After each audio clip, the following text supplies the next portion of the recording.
Aquí en Esferas de Poder vamos a dar la bienvenida a nuestro invitado especial en la entrevista central, el sindicalista Rafael Pepe Abreu, presidente del Consejo Nacional de la Unidad Sindical. Muchísimas gracias por el gran honor de estar con nosotros aquí en Esferas de Poder. Encantado, Federico. Esto es para nosotros trascendente porque siempre que comparecemos aquí, los trabajadores se orientan sobre los temas que le afectan, que están en el tapete y que tienen que ver directamente con la clase trabajadora. Así es. A propósito de todo esto, Pepe, hay una nueva discusión en torno a la reforma de la Ley de Seguridad Social y entre los temas, las figuras, las propuestas contemplan el aumento de edad y la cotización. Actualmente es 60 años, la edad límite de acuerdo a la norma para optar por una pensión, pero se propone 65 años y un aumento de la cotización. Quisiéramos analizar estos puntos, cuál es la conveniencia o la desventaja que generarían en esta reforma. ¿Sabe, Federico, que uno a veces se asombra un poco de cómo surgen los temas? Arimedes Díaz Santana, que fue, se puede decir, el técnico actuario que forjó técnicamente la Ley de Seguridad Social actual, porque era asesor del Senado en el año 2001 cuando se aprobó, habló de un tema, de la edad y del aumento de la cotización. A seguir, el superintendente de pensiones se fue por el mismo camino. Más atrás, el gerente del sistema de seguridad social. Y después, el ministro de Trabajo. Todo, Federico, planteando la misma posición. Aumento de la edad y del monto de las cotizaciones. Es extraño esta actitud porque ocurre que quienes debían plantear eso, en todo caso, debían ser las administradoras de fondos de pensiones, las AFP, que son asociaciones de carácter privado, que uno sabe que son las empresas que captan el tema de los aportes empresariales y de los trabajadores para los fines de la pensión. Pero con asombro vemos que no es así, que quienes están hablando son exfuncionarios y funcionarios que actualmente están ocupando puestos en el sistema. No es conveniente hacer eso, Federico, no es conveniente hacer eso no se puede hacer. ¿Por qué no se puede hacer? En tu pregunta se refleja claramente el porqué. Sobre la Ley de Seguridad Social y sobre el sistema de pensiones en específico, hay más de 4 propuestas de reforma, Federico, que cursan en el Congreso Nacional en este momento, incluida una que viene del gobierno, otra del movimiento sindical, otra de la propia administradora de fondos de pensiones y algunas que son de diputados y senadores. ¿Cómo ustedes, funcionarios, en un momento en que todos esos temas precisamente están en estudio, están sometidos a rigor de técnico, de tratar de cohesionar una sola propuesta para convocar los sectores y ver el tipo de reforma que se plantea, se le ocurre plantear un tema como este? Yo creo que a veces uno tiene que ser claro en el sentido de que como árbitro de un sistema, por ejemplo, en un momento determinado te va a tocar intervenir. Y nosotros que decimos que al contrario, que a la AFP hay que bajarle ganancias, que la edad de retiro debe ser los 60 y hay que mantenerla así, que decimos, por ejemplo, que el sistema no garantiza pensiones dignas. Nosotros que estamos diciendo eso. Cuando entonces nos veamos en una confrontación con las AFP o con el sector empresarial que respalde esto, ¿quién arbitrará ese proceso? ¿Lo arbitrará el ministro de Trabajo, que es presidente del Consejo? ¿Lo arbitrará el gerente, que como gerente del sistema es un empleado del consejo, de todos los sectores que están ahí, o el superintendente de pensiones, que es en definitiva el que conduce el sistema de pensiones totalmente. Arimendi no es funcionario, quizás puede hablar con más libertad, pero cuando eso ocurra, entonces, de antemano, uno va a decir, pero es que ustedes adelantan una posición, ustedes entonces carecen de posibilidad de arbitrar una discusión como esta.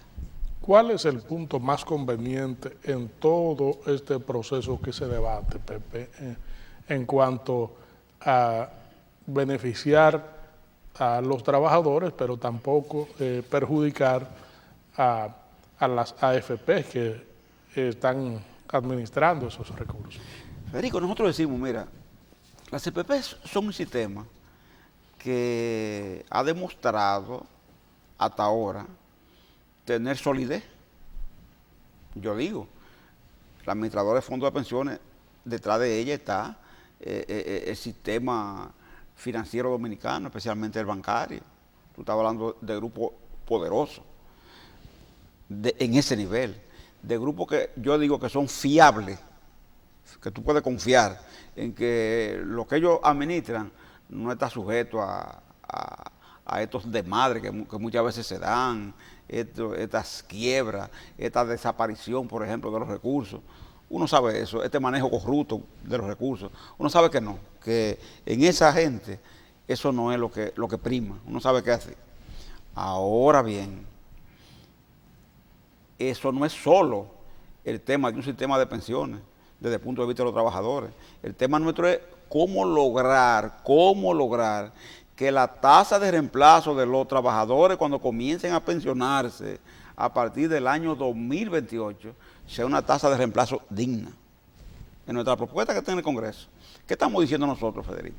Nosotros estamos diciendo que si un trabajador, en la modificación que estamos planteando nosotros planteamos que haya una predefinición de lo que el trabajador va a recibir, de la tasa de reemplazo que el trabajador va a tener, no que esté sujeto al vaivén de mercado, no, una tasa de reemplazo con la que los trabajadores puedan contar. Y estamos diciendo que si el trabajador labora 30 años consecutivos, que son 360 cotizaciones, reciba el 100% como tasa de reemplazo.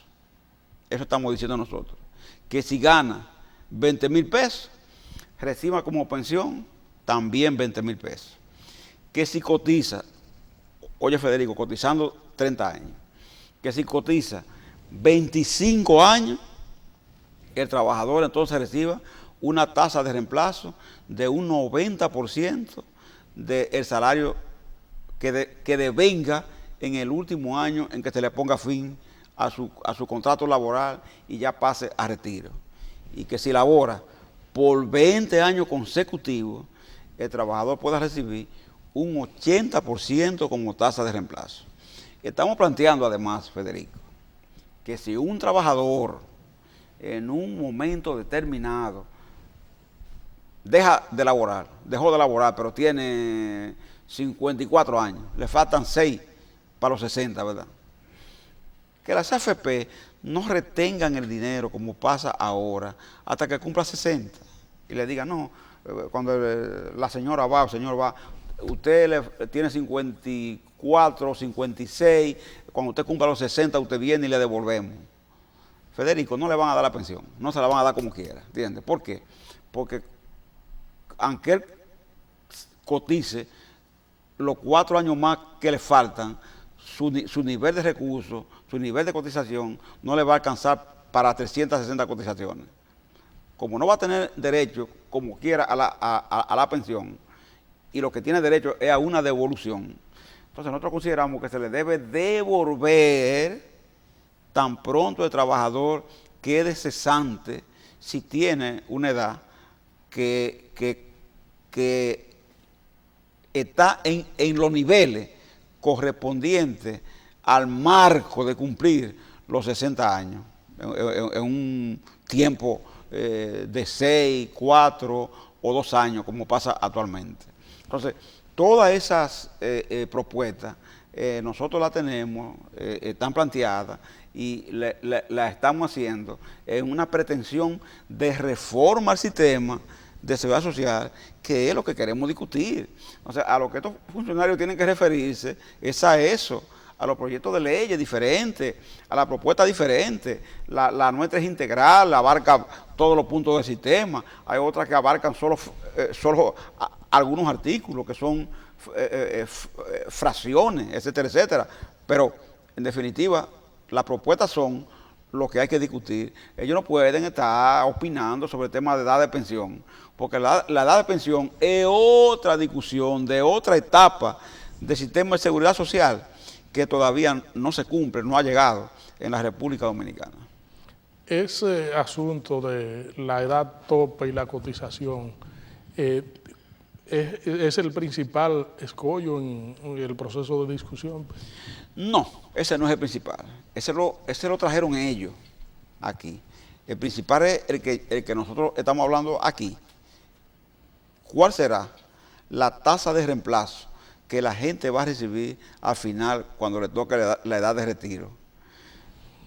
Las proyecciones que ellos están haciendo, ellos mismos, dicen que cuando se proyecta el retiro de la persona al año 2028-2033, la tasa de reemplazo podría ser aproximadamente de un 22% a un 26%. Si esto ocurriera así, en el caso hipotético de que los salarios se mantengan como están ahora, porque sabes que los salarios caminan muy lentamente, su proceso de alza, habría pensiones hasta de 4,000 pesos, ¿me entiendes? Pensiones de 5,000 pesos. Entonces, estaríamos haciendo el cambio que hicimos en el sistema de pensiones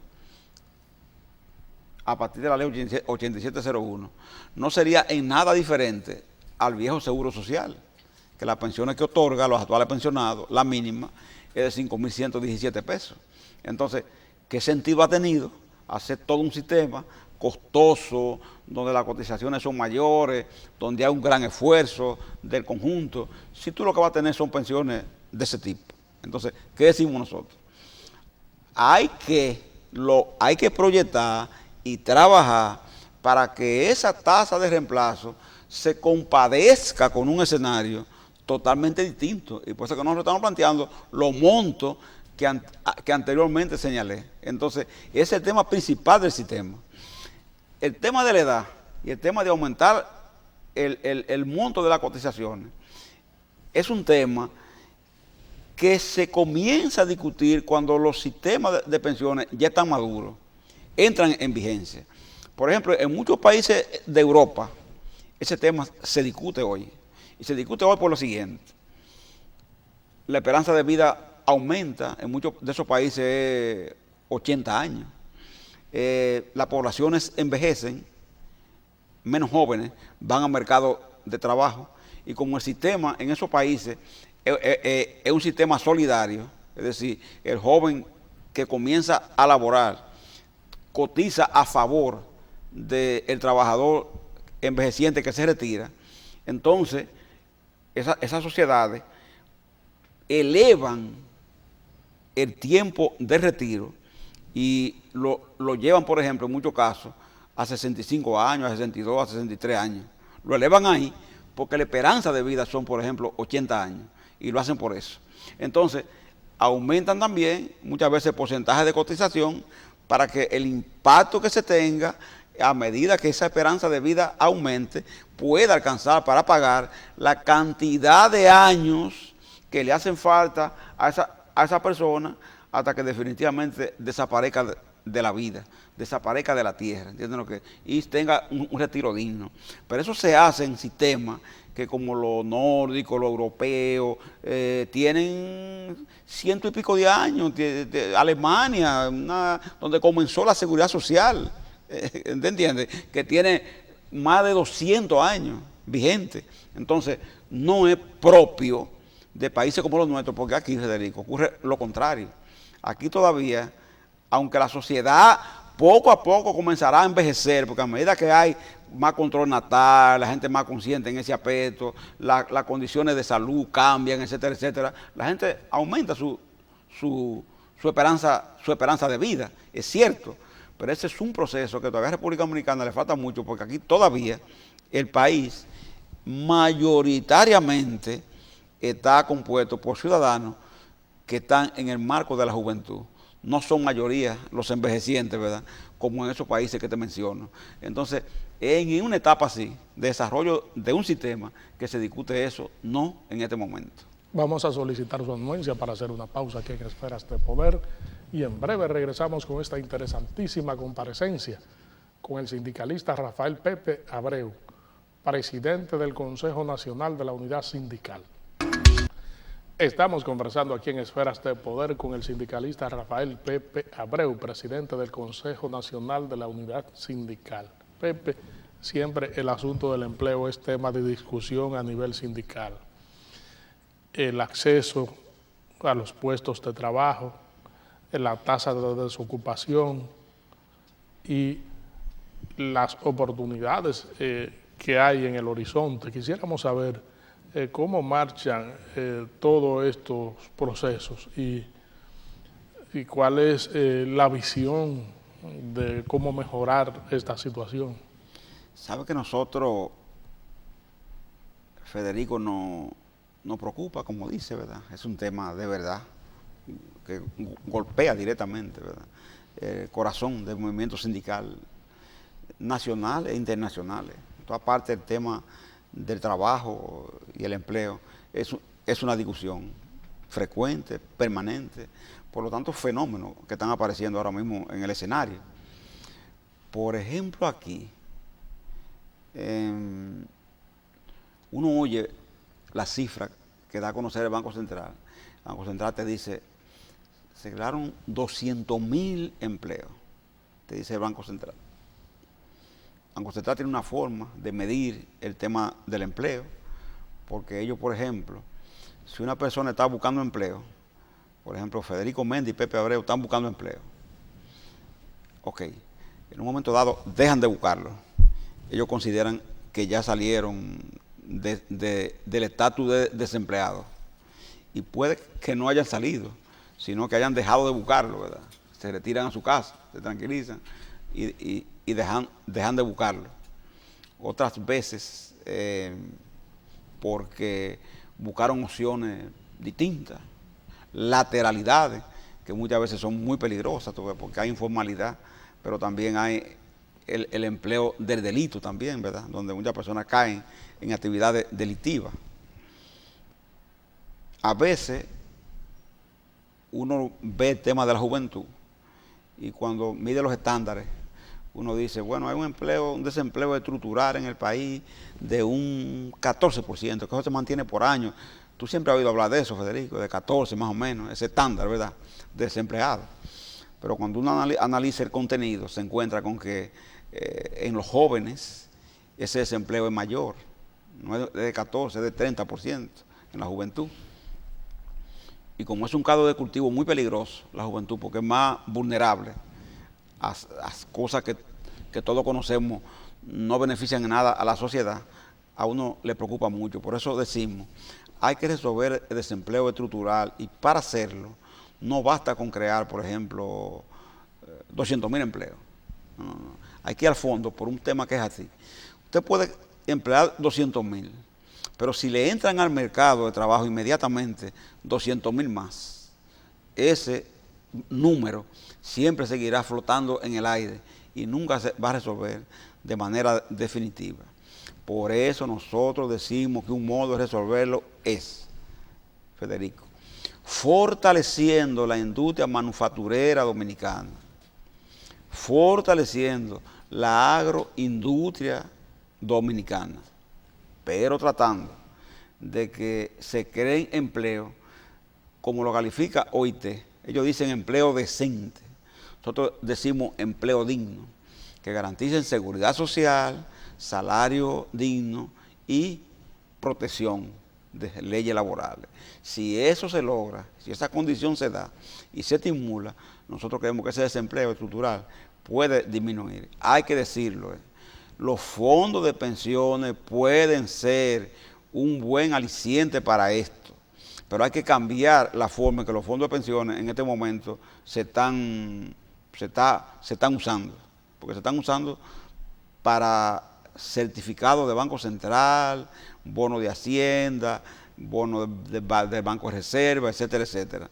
Nosotros creemos que los fondos deben crearse los instrumentos financieros que garanticen el retorno y que puedan ser utilizados en el desarrollo del país, como se hace en otros países con esos fondos, que eso es lo que se hace precisamente en lo que llega a la etapa de la pensión o en la misma etapa de la pensión, porque el dinero no crece solo, el dinero no se multiplica solo, ni mucho menos, pues hacer con esos fondos inversiones que permita que las pensiones sean mejores. En eso que tienen que estar los funcionarios discutiendo eso, y las AFP y el gobierno y todo el mundo y el Congreso, no inventando que sobre edad de pensión, ni sobre que aumenten cotizaciones, cosas así, porque la gente, como es lógico, ha reaccionado indignada y sorprendida solo por el pronunciamiento que se hizo. Fíjese que no es que se ha tomado esa acción, pero fíjese la reacción de la gente.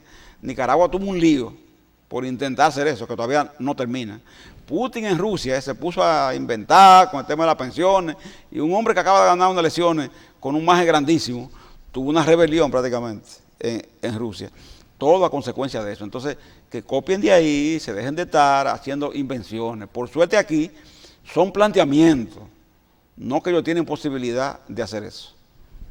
¿Cómo va el trabajo y su calificación, Pepe? Porque hay renglones en donde se necesitan trabajo altamente calificado, otros renglones no. ¿Cómo está la clasificación y el empleo en esas áreas? Supiera que se ha ido tecnificando mucho, no lo que debía, pero se ha ido tecnificando mucho el dominicano. Hay que reconocer que Infotec, por ejemplo, Instituto de Formación Técnica Profesional, Infotec, un organismo tripartita, ha hecho un buen trabajo en décadas, y nosotros, por ejemplo, ahora tenemos ya soldador, instrumentista, electricista, que antes inclusive había hasta que traerlo. Lo vi ahí en el tema de Punta Catalina, que la mayoría de técnicos que están terminando la obra en este momento son ya dominicanos, y se debe precisamente a que los dominicanos han ido desarrollándose, han ido calificándose más. Y capacitándose. Sí, capacitándose más, sí. Yo creo que eso ha sido conveniente y es un proceso importante e interesante que esté pasando así. Es decir, que eso ayuda a mejorar la calidad del empleo. La calidad del empleo y la remuneración también, porque ya cuando la persona tiene una capacidad X, ¿verdad? Por ejemplo, un soldador de argón que había que mandarlo a buscar afuera antes, hoy ya se puede emplear dominicanos porque tienen el entrenamiento, la capacidad para hacerlo. Esta persona te devenga un buen salario, ¿verdad? Porque un trabajo altamente técnico el que desempeñan. Aquí inclusive hay que discutir en el tema de la educación si se va a seguir priorizando muchas veces una cantidad enorme de profesionales en ramas que no son prioritarias, y entonces dejando de lado el tema de la capacitación de técnicos, que muchas veces encuentran más posibilidad en los mercados y con mucho mejor resultado que un profesional que no esté esperando, por ejemplo, la sociedad, ni demandando el mercado de trabajo, como está ocurriendo aquí, que la gente estudia lo que le gusta, ¿entiendes? No lo que el mercado exige. Y está bien que haya una combinación de lo que me gusta y lo que el mercado exige, pero hay que medir que si tiene talento para un tema que el mercado esté exigiendo, es correcto que te prepare y te tecnifique y te desarrolle en un área que pueda tener un resultado diferente a tener llena la universidad de mercadólogos, de cosas por el estilo, que cuando tú analizas dices, pero ¿y esta gente dónde va? Y realmente no encuentra mercado de trabajo para insertarse. Lamentamos, Pepe, que el tiempo haya terminado en una conversación tan fructífera como esta. Esferas de Poder siempre será un canal abierto. Gracias, Federico. Gracias. Gracias a ustedes, amigos televidentes, por habernos acompañado en esta interesantísima comparecencia con el presidente del Consejo Nacional de la Unidad Sindical, el sindicalista Rafael Pepe Abreu. En breve, Esfera Jurídica con la experta en Derecho Público, la doctora María Mercedes Gonzalo, aquí en Esferas de Poder.